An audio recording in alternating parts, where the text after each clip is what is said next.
Bonjour et bienvenue sur Air Padawan. Aujourd'hui, séance de tir avec le Zoraki sur un support encore de type gel balistique. Je vous fais voir ça. Et voilà, aujourd'hui, je vais tirer à travers ce bloc de gel balistique qui est dans une conserve. L'idée étant d'atteindre le fond de la conserve et éventuellement de le percer. J'ai deux autres petits supports sur le côté dans des petites boîtes de conserve pareilles pour exactement la même expérience où je les emboîter. Vous allez voir ça dans un instant. Je tire.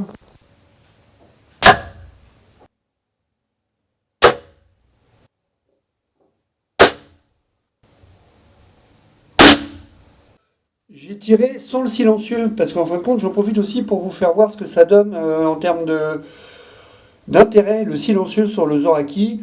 À une pompe, deux pompes, trois pompes, quatre pompes, je pense que le bruit, vous le remarquez, est conséquent, et donc je vais recommencer exactement la même chose, mais avec le silencieux. Quant à notre séance de tir sur le gel balistique, ça n'a jamais atteint le fond.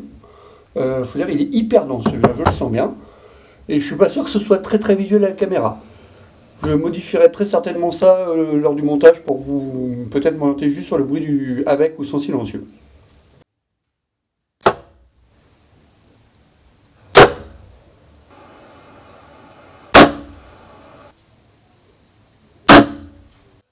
Donc cette fois-ci, 4 tirs avec le silencieux, une à 4 pompes. Je pense que la différence de son s'entend. En plus là, je suis deg parce que vous voyez, le gel est super opaque, j'ai remarqué aujourd'hui. En fin de compte, je pense que c'est le fait qu'il soit dans la conserve. Je pourrais ouvrir la conserve là, c'est même très certainement ce que je vais devoir faire pour voir un peu mieux.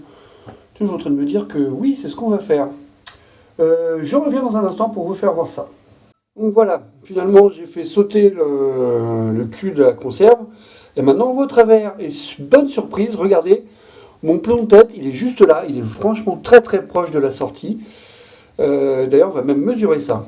Donc je reviens dans un instant. J'ai pris une aiguille, je viens de la mettre contre le plomb, je retire. Vous voyez, il n'y a que ça qui a pénétré, ce qui nous donne en distance. On est à 1 cm 3 de la sortie de la conserve. Donc, la conserve, elle fait une longueur de 23 cm.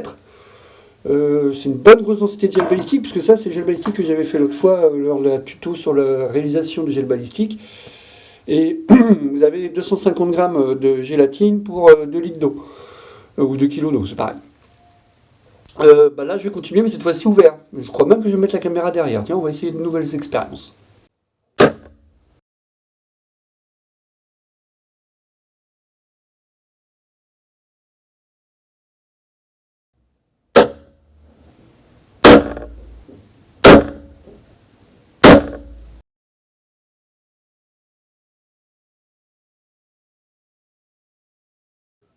Voilà, c'est quand même beaucoup plus visuel une fois la conserve complètement ouverte. Vous voyez bien les plombs qui pénètrent et tout. J'essaie de vous faire différents angles de vision, différentes façons de filmer, surtout avec des ralentis à différentes vitesses. Je vais rester en montage, mais j'espère que ça va bien rendre pour vous, que ce sera sympa. En tout cas, le gel balistique dans un gros tube comme ça, c'est sympa. Par contre, j'arrive vraiment, mais vraiment à la limite pour certains plombs là. J'ai pas des risques avec ma caméra, mais bon, faut savoir vivre dangereusement. Je vais pas lâcher l'affaire concernant cette histoire de conserve remplie de gel balistique. Donc là, vous avez deux petites conserves bien remplies de gel balistique. L'idée, c'est de passer au travers, voir si j'en traverse une, les deux. Avec le Zoraki, cette fois-ci, pas de concession, directement à 4 pompes. Donc, premier plomb des Excite à low point, 6 mètres, 4 pompes avec le Zoraki. Je crois que c'est clair. Je ne sais pas si ça le rend, si vous voyez. C'est bien passé au travers et, surprise, il est juste là. J'adore. Franchement, je trouve ça trop sympa. Je continue, que pour vous.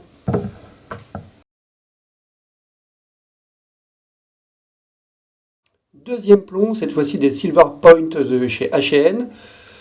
Vous voyez bien l'orifice d'entrée. Ah ouais, c'est passé au travers. Ah, j'adore. Excellent. J'ai réussi ce que je voulais faire. Et vous voyez la tronche du plomb en sortie. Tenez, je le pose bien, parce que j'ai remarqué que des fois ça bouge un peu. Voilà. Regardez-moi ce petit plomb. il a pas trop kiffé la rencontre avec les conserves, et puis il a fini dans le bois là. Mais franchement sympa, je vous fais voir un petit peu les points de sortie. Ça c'est le deuxième point de sortie, hein, sur la deuxième conserve. Première conserve, regardez-moi ça. Franchement ça le fait bien. Et ben on continue. J'avais pas fait attention tout à l'heure, mais en fin de compte, le premier tir là, vous voyez ce beau renflement ici, et ben le plomb a rebondi contre le fond de la conserve. C'est celui que vous voyez juste là. Et l'air de rien, il s'est un petit peu éloigné du rebord, il a rebondi quoi. C'est génial, franchement j'adore. J'adore ce truc. Cette fois-ci, pour ce troisième tir, plomb Sniper Magnum de chez H&N, on voit bien l'entrée. On voit bien la continuité. Il est passé aussi. Et si je ne me cours pas, voilà, il a.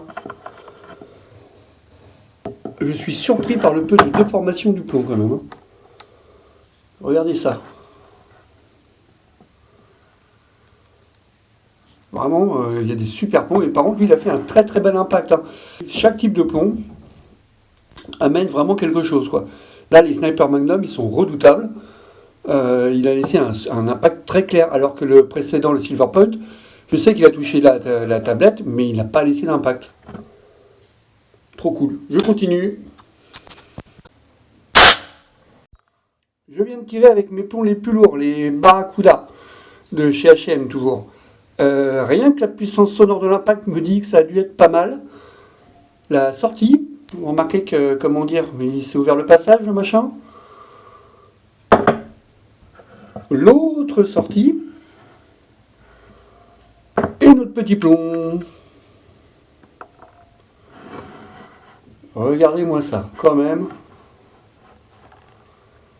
Et là, vous avez un splendide impact aussi. Les Barracuda sont vraiment terribles. J'adore ces plombs. J'adore la marque H&M. Hein. C'est pas absolument pas une démarche commerciale de ma part. Je trouve que qualitativement parlant, ce sont vraiment d'excellents plombs. Ça fait maintenant 2 mois que je tire avec, et depuis que je les ai découverts, j'en commande régulièrement. Mais vraiment un plaisir. Quoi. Regarde, je suis vraiment super content de l'expérience. Ça fait des beaux visuels. Hein. Vous avez vu un peu là? Il y a quand même de la puissance. Un Zoraki à 4 pompes sans voix. Il fait pas semblant l'engin. Allez, un dernier tir avec une dernière gamme de plomb et ce sera terminé pour aujourd'hui. Dernier tir avec les JSB Exact Jumbo Express, qui sont mes plombs les plus légers, soyons au passage, en calibre 5.5. Hein. On voyait bien l'impact ici, le point d'entrée avec sa sortie. On continue jusque là, et vous voyez, c'est bien passé aussi. Franchement, et le plomb m'est revenu quasiment jusqu'à mon point de départ. Je vous le fais voir, tenez. Ici, une déformation somme toute correcte, mais quand même. C'est impressionnant des fois comment ils réagissent ces plombs, quoi. En tout cas, c'était très sympa, je suis content, mon expérience a marché. Ça rend, je trouve, l'été un peu plus ludique. Un meilleur visuel, je trouve, dans les rendus vidéo pour moi. Hein. J'espère que vous aussi, c'est le cas. Et puis de toute façon, j'adore faire toutes ces expériences, donc je continuerai à vous en faire d'autres. Et voilà, je vous remercie de liker, éventuellement de vous abonner si ma chaîne vous plaît et vous intéresse, de commenter si vous avez des choses à dire ou à amener, etc. Et je vous dis à bientôt.